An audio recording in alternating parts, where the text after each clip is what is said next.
Good to see you all. This is Hershey, your science instructor. Today we are starting the chapter number 15 of our course book, which is air.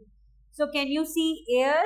No, we cannot see air, but it moves. We can feel, right? हम हवा को देख तो नहीं सकते हैं, लेकिन हम हवा को फील कर सकते हैं. कैसे देख सकते हैं या कैसे फील कर सकते हैं? Take a sheet of paper, a notebook or a book, wave it in front of your face. You will feel the air brush against your face, right? आप अपना ऐसे अगर जैसे फैन है उसको फ्लैप करो, अपना हैंड भी अगर आप फ्लैप करोगे तो आपको एयर फील होगी, या पेपर से आप फ्लैप करोगे तो आपको एयर फील होगी. सो air is everywhere. It is very important for survival. पानी के बिना, खाने के बिना कुछ दिन रहा जा सकता है, बट हवा के बिना कुछ घंटे भी नहीं रहा जा सकता, क्योंकि breathing is very important and air is the mixture of gases. So we have a activity है. हमने 2 बकेट लिए हैं, एक और जो हमने एक बॉटल ली है, 2 बॉटल्स लिए, मीन्स इन बकेट्स में वाटर फिल कर दिया है. और हमने क्या करा है, खाली बॉटल्स उसको क्या करा, वाटर बॉटल को इसके अंदर बकेट के अंदर ऐसे उल्टा कर दिया, राइट? तो आपको क्या लगता है, क्या ये बॉटल्स खाली हैं, राइट? अब इसके अंदर जब हमने बॉटल को उल्टा किया तो क्या पानी इसके अंदर जाएगा? नहीं, पानी इसके अंदर नहीं जाएगा, क्योंकि वो वाटर बॉटल ऑलरेडी फिल्ड है. वो पानी किससे फिल्ड है? एयर से फिल्ड है.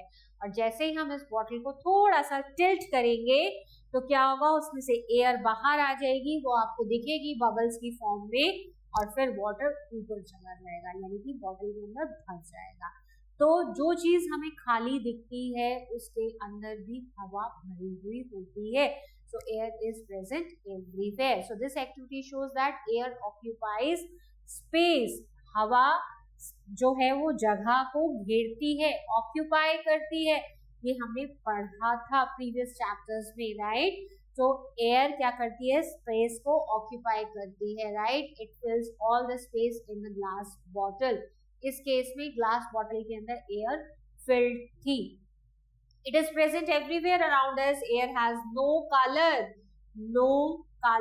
No smell, right? कोई कलर नहीं होता, कोई स्मेल नहीं होती, कोई no one can see through it. It is also transparent. और ट्रांसपेरेंट है तभी तो हम देख पा रहे हैं अपनी सराउंडिंग्स में क्या क्या है, तभी हम डिफरेंट कलर्स देख पाते हैं. अगर एयर ट्रांसपेरेंट नहीं होती तो हम कुछ नहीं देख पाते, क्योंकि एयर इज प्रेजेंट एवरीवेयर. हर जगह हवा है. Our earth is surrounded by a thin layer of air. और उस एयर को हम क्या बोलते हैं, atmosphere. What do we call it? Atmosphere. So atmosphere is the mixture of gases that surrounds the earth. Now composition of air. Air में सबसे ज्यादा नाइट्रोजन होती है. कितना परसेंट है? 78% नाइट्रोजन होता है. ऑक्सीजन 21% होता है. Argon 0.9% and carbon dioxide 0.4%. ये एक आइडियल कॉम्पोजिशन ऑफ एयर है, लेकिन अब डिपेंड करता है कि अगर बहुत ज्यादा पोल्यूशन है तो ये कार्बन डाइऑक्साइड का लेवल बहुत ज्यादा बढ़ जाएगा, ऑक्सीजन का लेवल थोड़ा कम हो जाएगा, right? So apart from this, earth atmosphere comprises of small quantities of water vapour, gases like helium, neon, krypton and very small quantity of ozone. So mainly क्या है, 78% क्या है, नाइट्रोजन है, 21% ऑक्सीजन है. इसके अलावा जो 1% है वो उसमें कार्बन डाइऑक्साइड है, आर्गन है, हीलियम होती है, वाटर वेपर होते हैं, क्रिप्टन होती है, नियॉन होता है और ओजोन भी होती है. So these are composition of air. Now come to the different, like we will study about these gases one by one. First is nitrogen. Nitrogen is very important. जो plants protein बनाते हैं, उन protein को synthesise करने के लिए nitrogen बहुत जरूरी है. और हमने इंसेक्टिवोरस प्लांट्स के बारे में पढ़ा है. इंसेक्टिवोरस प्लांट्स उस सॉइल में ग्रो करते हैं जहां नाइट्रोजन डेफिशिएंट होता है. तो क्या करते हैं, उसकी वजह से वो प्लांट्स इंसेक्ट्स को ट्रैप करते हैं और अपनी नाइट्रोजन की डेफिशिएंसी को फुलफिल करते हैं. So nitrogen is very important constituent of air. It is important to all living organisms. Plants and animals require nitrogen for their growth. Proteins, which are building blocks of an organisms, are made up of nitrogen. Protein muscle building food बोला जाता है, तो muscles हमारी growth के लिए सबसे ज्यादा जरूरी एलिमेंट है प्रोटीन. और प्रोटीन कैसे सिंथेसाइज होता है? With the help of nitrogen only. Plants obtain nitrogen from soil. Soil के अंदर बैक्टीरिया होते हैं जिनको राइजोबियम बैक्टीरिया बोलते हैं. वो क्या करते हैं? एनवायरमेंट से नाइट्रोजन को नाइट्रोजन कंपाउंड्स में कन्वर्ट करते हैं ताकि प्लांट्स उसको यूज कर पाए. Nitrogen from atmospheric air is fixed in the form of nitrates in the soil. There are many ways in which the atmospheric nitrogen is fixed for plants to make use of nitrogen. इसके अलावा nitrogen की कमी को पूरा करने के लिए farmers क्या करते हैं? फर्टिलाइजर्स ऐड करते हैं. Farmers fulfill the nitrogen demand of plant by applying the nitrogen rich fertilizers to the soil like urea. Urea में बेसिकली नाइट्रोजन होता है. Animals cannot use nitrogen from air, though 78% of atmospheric air consists of nitrogen only. सब हम ऐसा नहीं कि हम खुद ही एटमॉस्फेयर से नाइट्रोजन लें. हमारी बॉडी का ऐसा मैकेनिज्म नहीं है कि हम नाइट्रोजन लें और हमारी बॉडी खुद से प्रोटीन बना दे. नहीं, ऐसा नहीं है. एटमॉस्फेयर की नाइट्रोजन को हम यूज नहीं कर सकते, जबकि सबसे ज्यादा परसेंट किसका शेयर है? नाइट्रोजन का, 78%. Animals depend on plants for the supply of nitrogen. The plants growing in nitrogen deficient soil are mostly insectivorous. They trap and digest the insect to meet their nitrogen requirements. Commercially, nitrogen is used in packaging of food stuff, right? क्योंकि nitrogen एक ऐसी gas है जो burning में helpful नहीं है, burning में help नहीं करती है. तो नाइट्रोजन जो आप फूड आइटम्स जैसे वेफर्स के पैकेट्स हैं, बिस्किट्स हैं, ये सब जो जितना भी पैक्ड फूड होता है उसके अंदर नाइट्रोजन फिल की जाती है. The packets of potato chips you buy from the shop have nitrogen in them because chemically nitrogen is not reactive gas.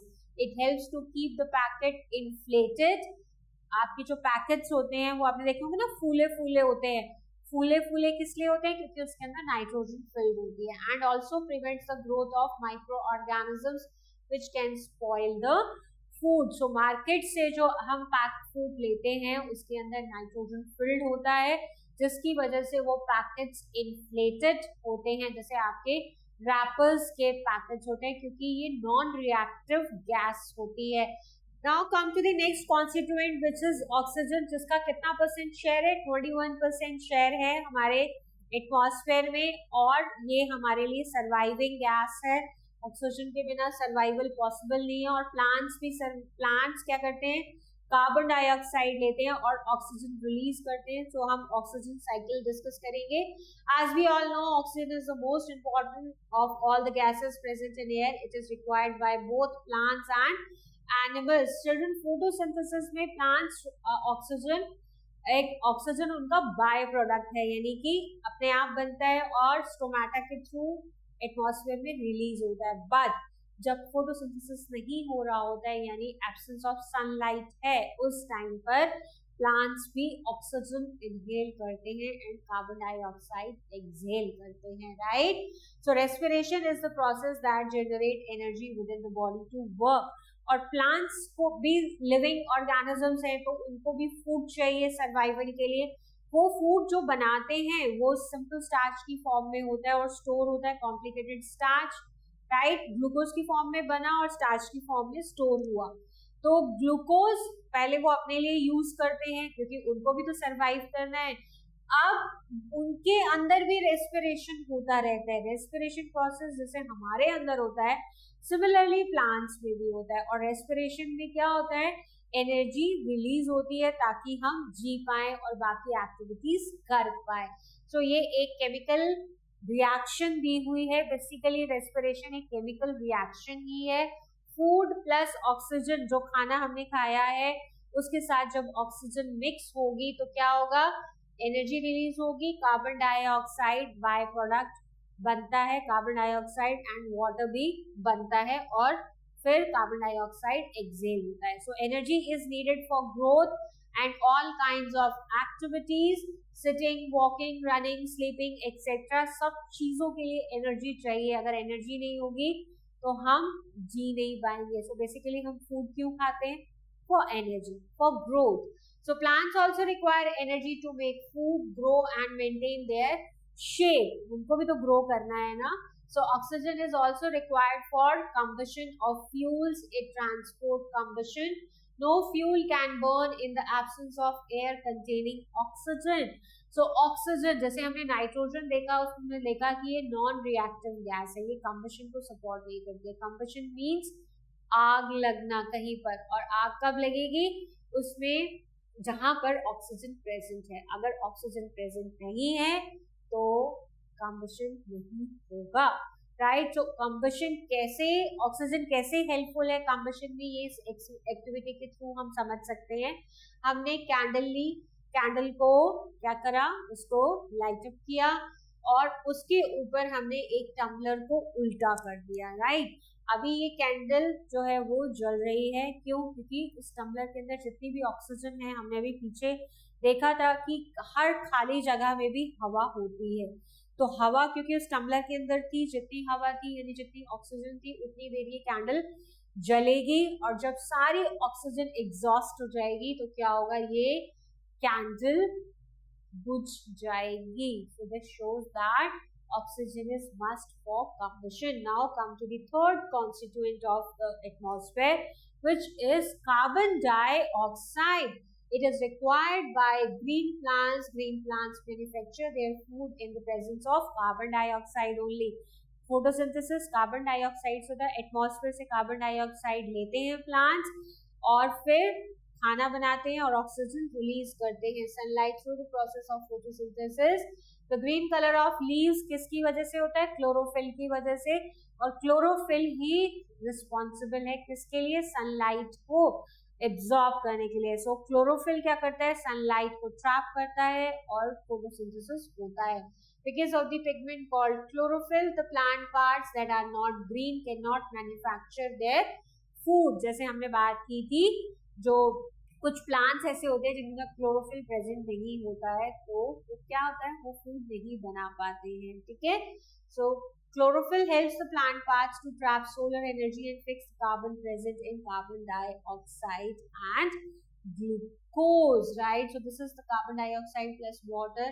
What is made? Food is made, oxygen is released and glucose is made, right. Now come to the study the reactions of photosynthesis and respiration. So you will realize that respiration and photosynthesis are contrary to each other, right. एक दूसरे से related है but same process नहीं है.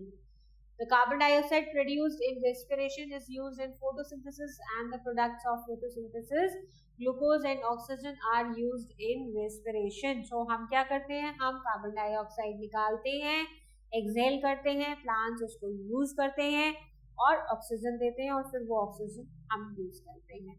So oxygen is essential for maintaining their balance in atmosphere. Any undesirable human activity such as deforestation. So जितना ज़्यादा deforestation होगा और excessive use of fuels disturb their balance in atmosphere. तो क्या होगा, अगर फोटोसिंथेसिस नहीं होगा, प्लांट नहीं होंगे, तो ऑक्सीजन भी कम हो जाएगी अर्थ में, एटमॉस्फेयर पे ऑक्सीजन कम हो जाएगी. और अगर ऑक्सीजन कम हो जाएगी तो क्या होगा, हम सरवाइव नहीं कर पाएंगे. So such activities lead to the use of oxygen and simultaneous release of excess of carbon dioxide, creating an imbalance. और क्या होगा, ऑक्सीजन कम होगी तो कार्बन डाइऑक्साइड का लेवल इंक्रीज होगा और कार्बन डाइऑक्साइड का लेवल अगर बढ़ जाता है तो क्या होगा, इम्बैलेंस हो जाएगा, तो सर्वाइवल में प्रॉब्लम्स आएंगी. Now we have another activity. The next topic is how does oxygen become available to animals and plants living in water and soil. So जो plants और animals soil में रहते हैं, water में रहते हैं, उनको कैसे air मिलती है, oxygen मिलती है, क्योंकि उनको भी तो ऑक्सीजन चाहिए ना सर्वाइवल के लिए. प्लांट्स को और एनिमल्स को. तो एक एक्टिविटी है, take some water in a glass vessel और beaker, heat it slowly on a tripod stand.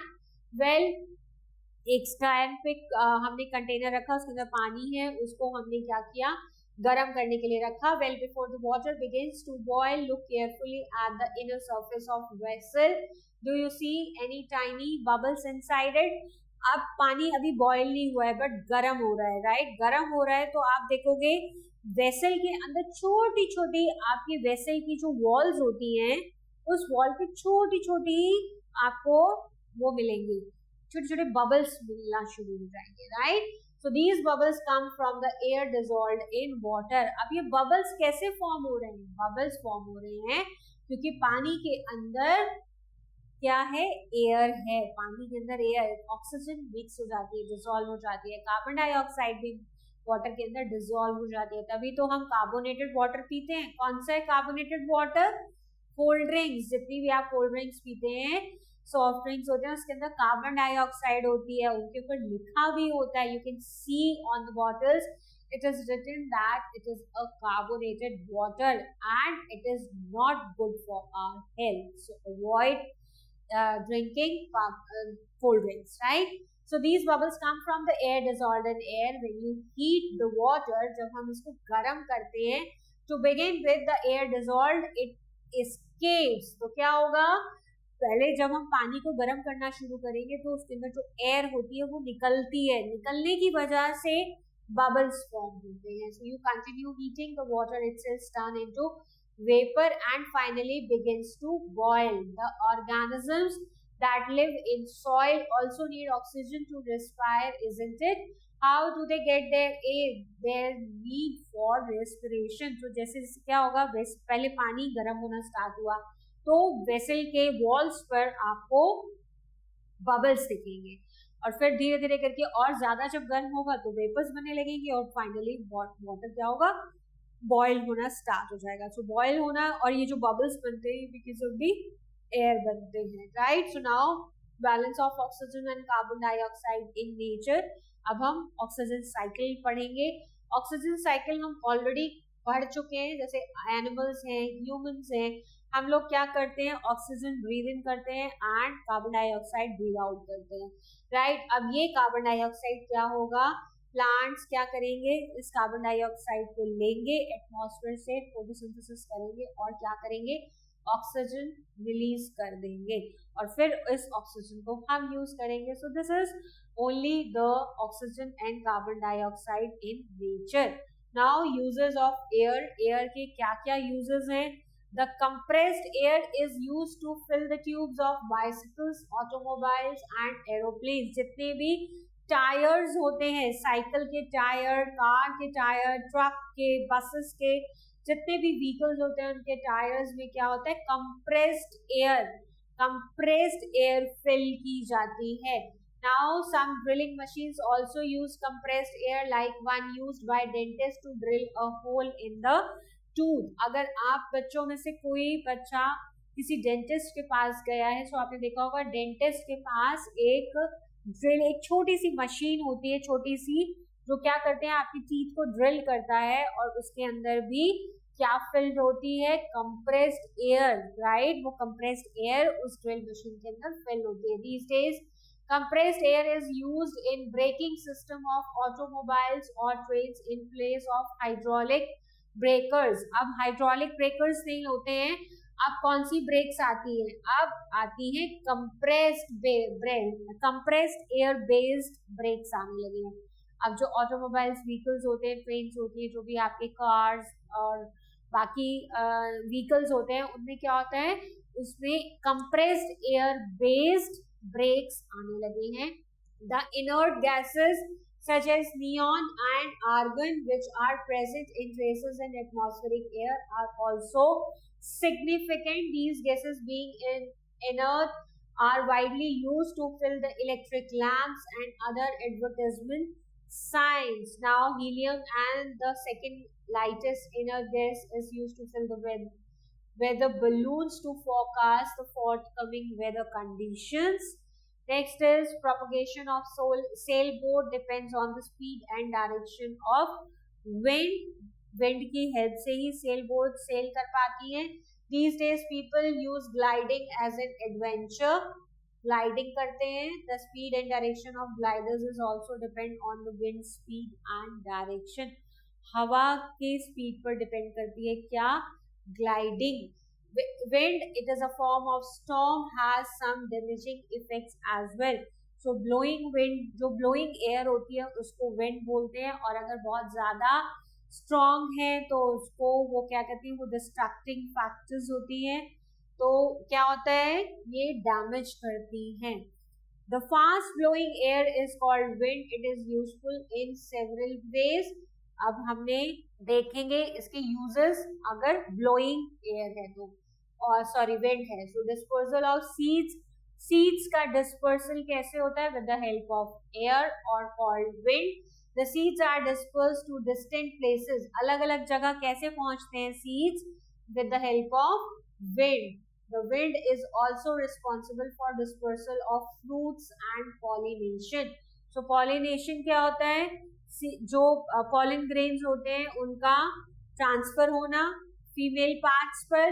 तो पॉलिनेशन किसकी हेल्प से होता है? विंड की हेल्प से होता है. सीड डिस्पर्सल, सीड्स भी इधर से उधर उड़ के चले जाते हैं, वो भी विंड की हेल्प से होता है. Transfer of pollen grains from one flower to another, हमने पढ़ा था ना, self pollination and cross pollination. तो वो किसकी हेल्प से होता है? विंड की हेल्प से. Next is evaporation of water. Wind brings about fast evaporation. अगर हवा चल रही है तो इवेपोरेशन फास्ट हो जाएगा. On a hot windy day the evaporation of water occur faster than on a hot काम डे. राइट, एक अगर दिन है, सनी डे है, हॉट डे है, और अगर हवा नहीं चल रही है तो इवेपोरेशन तो होगा बट उतना फास्ट नहीं होगा. यही अगर सनी डे है और हवा चल रही है तो इवेपोरेशन की स्पीड इंक्रीज हो जाएगी. Now generation of electricity. हवा की हेल्प से क्या होता है? Generation of electricity. जैसे विंड मिल्स होती हैं. विंड मिल्स कैसे रोटेट होती हैं? With the help of wind. So wind mills work by action of wind. The blowing wind is used to generate electricity or do mechanical work such as grinding of grains into flours or draw water from underground water table. So you learn about these in your higher classes. ये कैसे होता है, लेकिन आपको wind mills तो आपने देखे होंगे. So wind mills rotate करते हैं with the help of wind, जिसकी वजह से electricity generate होती है. Now dispersal of pollutants in air. Pollutants क्या होते हैं? जो impurities mixed होती हैं हवा में, उसको pollutants बोलते हैं. So wind helps in dispersal of pollutants. If wind is not there, the dispersal of pollutants occurs slowly. बहुत ज़्यादा suffocated हो जाता है. अगर हवा नहीं चलती है तो बहुत ज़्यादा pollution है, vehicles का जो गैसेस एमिट होती है, जो पॉल्यूटेंट्स एटमॉस्फेयर में है, अगर वो हवा चलती है तो वो उड़ जाते हैं हवा के साथ, तो उतना ज्यादा सफोकेटिंग नहीं लगता है. लेकिन अगर हवा नहीं है तो सफोकेटिंग है, सांस भी लेना मुश्किल हो जाता है. In winter when there is little wind, the smoke produced by automobiles combines with fog resulting in the formation of smog. Fog और स्मॉग में बहुत फर्क है चिल्ड्रन. स्मॉग जो होता है वो पॉल्यूशन होता है, क्योंकि जब विंटर्स में ठंड होती है, टेम्परेचर डाउन होता है, तो जो कोहरा होता है यानी जो फॉग होता है, फॉग के साथ ये इम्प्योरिटीज यानी पॉल्यूशन मिक्स हो जाते हैं और कन्वर्ट हो जाता है ये स्मॉग में. Right, and increasing the chances of accidents. क्यों? क्योंकि विजिबिलिटी बहुत कम हो जाती है. स्मॉग की वजह से विजिबिलिटी कम हो जाती है और एक्सीडेंट्स हो जाते हैं. Now we have new words in summary points. You can go through these points on your own. Come to the exercise. First is tick the correct option. First one, air is the mixture of colorless gases. Colorless gases का mixture है. बहुत सारी gases उसमें mixed हैं, right? तो mixture है. Now atmosphere is air around us, air above ocean, air inside bottles, air thick layer of air surrounding us. तो air is the thick layer of air surroundings, right? The composition of air is 78% nitrogen, 21% oxygen, and 1% of other gases. Next is air is matter because it has weight and it occupies space. Fifth one, oxygen mainly helps in respiration and burning. Nitrogen is necessary for growth of plants. Wind energy can be used to run windmill. And the last one, the gas which support burning, it is oxygen, right? Children, next question is true and false. First statement is air is a compound but not an element. This is false. Air is an opaque material. Again, false. Consa material is transparent. Third, air contains water vapor. This is correct. The major part of air is nitrogen. Again, correct. Plants produce oxygen through photosynthesis. Correct. Next question is fill in the blanks. First fill up is air is really not one substance but a mixture. Second fill up, the component of air that supports burning, it is called oxygen. Third, the aquatic animals use dissolved oxygen in water for respiration. This is possible because oxygen dissolves in water. Nitrogen of the air is used on a large scale to manufacture fertilizers. The last fill up is atmosphere is the place in nature for gaseous exchange. Right, children? So children, hope you have enjoyed the session. I will see you in the next class of science. Till then, stay tuned for more videos. Bye.